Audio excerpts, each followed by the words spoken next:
Graça e paz, irmãos, tudo bem com vocês? Espero que todos estejam bem. Muito obrigada por estar acessando o canal, estar participando das nossas devocionais. Espero que todos estejam tendo uma semana abençoada e que Deus abençoe a sua vida, a vida da sua família. Se você puder, compartilhe esse vídeo com o máximo de pessoas. Bom, queridos, a nossa devocional de hoje, ela está baseada no texto que nós encontramos em Atos, no capítulo 4. Eu não estarei fazendo a leitura de todo o capítulo, é um capítulo extenso, mas fica aí a tarefa para você aí de casa ler e meditar também nesse capítulo. Mas para a gente meditar, na palavra de Deus, para a gente refletir sobre esse texto, a gente precisa compreender o contexto. O que é que acontece? Essa passagem traz um momento em que Pedro e João, eles são presos e logo depois eles se apresentam ao Sinédrio. Mas por que é que eles foram presos? A Bíblia nos conta que havia um homem coxo, certo? Que pediu esmola a Pedro e a João. E aí, Pedro e João, eles disseram, a esse homem coxo que eles não tinham nem prata nem ouro, mas que eles poderiam dar algo melhor para ele. E o que é que acontece? Eles foram instrumentos usados por Deus para a cura daquele homem. E aquele homem foi curado. Só que os sacerdotes, os fariseus, os doutores da lei daquela época, eles já haviam falado que os apóstolos, os discípulos, eles não poderiam falar no nome de Jesus. Eles não poderiam pregar a ressurreição de Jesus, eles não poderiam pregar as coisas que Jesus pregava. Só que mesmo assim, os discípulos pregaram, porque essa havia sido a missão dada por Jesus, quando ele ascendeu aos céus para eles.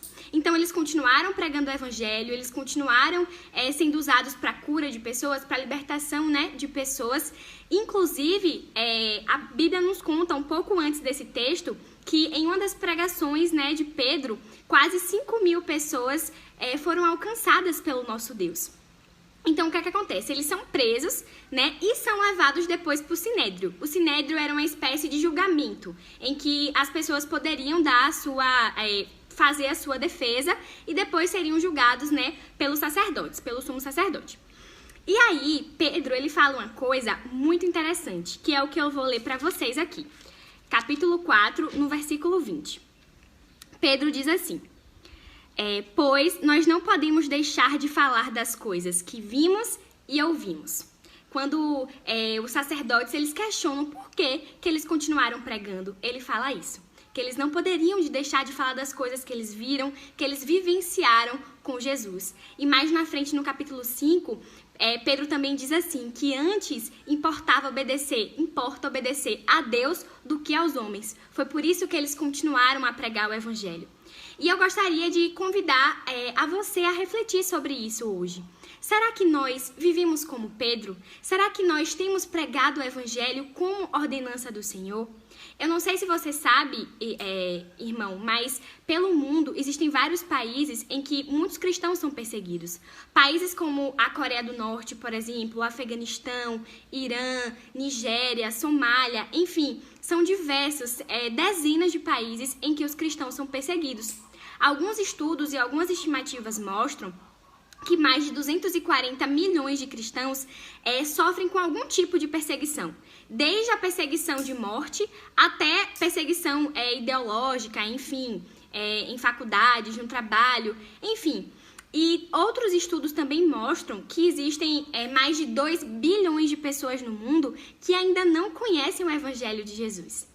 Então, o grande questionamento, a grande reflexão que nós precisamos fazer hoje será que nós temos cumprido o ID do Senhor? Será que nós temos vivido como Pedro vivia, como os demais, discípulos viviam, pregando o evangelho, vivendo uma vida que mostra o caráter de Cristo, faz com que as pessoas conheçam a Cristo? E diferente do que algumas pessoas pensam, nós não precisamos ser missionários, certo? Nós não precisamos ser pessoas específicas para fazer isso. Nós não precisamos ir para a Ásia, nós não precisamos ir para a África para fazer isso.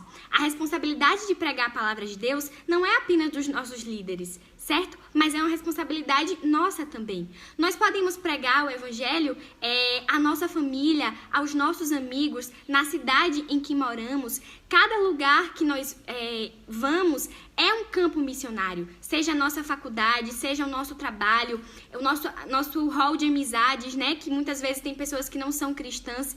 Então, nós devemos fazer isso.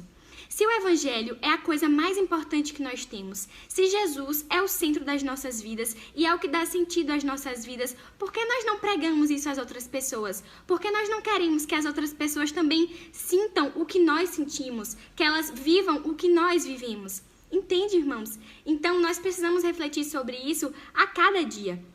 E nós iremos encontrar obstáculos, nós iremos encontrar dificuldades, mas nós precisamos pensar como os discípulos pensavam. Antes importa obedecer à vontade do nosso Deus do que aos homens.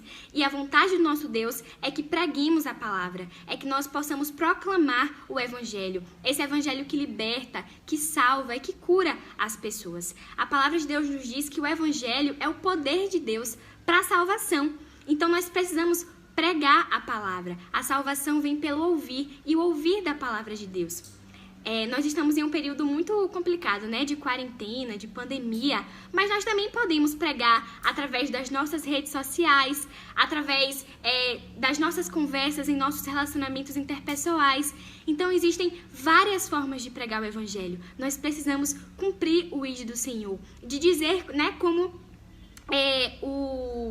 o profeta Isaías disse: eis-me aqui. Nós precisamos estar dispostos a fim de que o propósito do Senhor se cumpra na nossa vida e que nós possamos vivenciar aquilo que a sua palavra nos orienta. Diferente dos outros países em que os cristãos são mortos, sequestrados, enfim, muitas vezes impedidos de trabalhar, né? Em países como a Coreia do Norte, por exemplo, os cristãos não podem nem se declarar. Se forem descobertos, eles correm o risco de ou se tornarem escravos, né, ou de serem mortos. Diferente desses países, nós temos liberdade de culto. Nós temos liberdade de culto, liberdade de expressão. Nós podemos pregar a palavra. Então, usemos isso, irmãos, que possamos a cada dia nos despertar para que outras pessoas também sejam alcançadas, para que as pessoas possam ter acesso a esse evangelho que liberta, que cura e que transforma.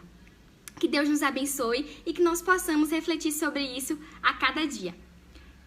Deus abençoe a todos.